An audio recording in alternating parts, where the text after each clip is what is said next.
Tomorrow and tomorrow and tomorrow creeps in this petty pace from day to day to the last syllable of recorded time. Friends, Romans, countrymen, lend me your ears. Now is the winter of our discontent, made glorious summer by this son of York.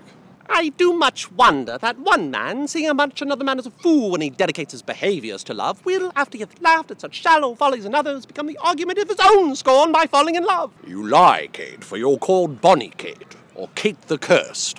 Something is rotten in the state of Denmark, sir, so you should put on your cape and go fight it. My name is Jordan Monsell.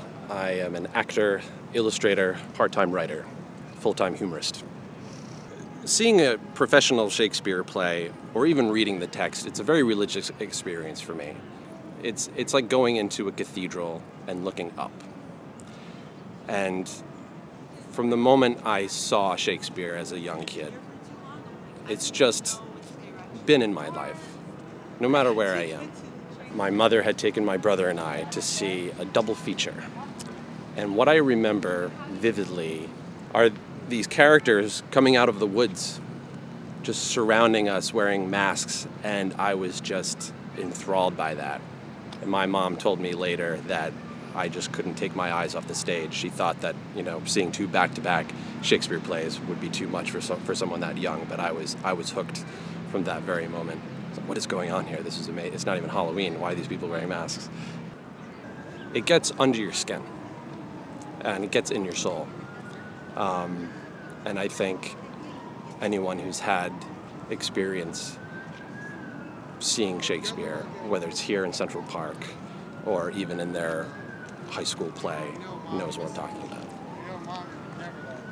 I think knowing from the beginning that you're dealing with poetry, and knowing that that the words really need to be spoken with color, going through the script and underlining the words with different colored pencils, crayons, whatever you have.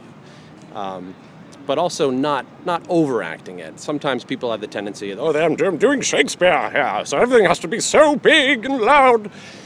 But not also, to be or not to be, that is a question. What? To be or not to be, that's a question. What? I can't hear. But finding that middle ground in between is pretty valuable for any actor who's tackling Shakespeare. I'll be doing a Benedick speech from one of my favorite plays. I just find it so funny, and it's always timely. I do much wonder that one man, seeing how much another man is a fool when he dedicates his behaviors to love, will, after he hath laughed at such shallow follies in others, become the argument of his own scorn by falling in love. And such a man is Claudio.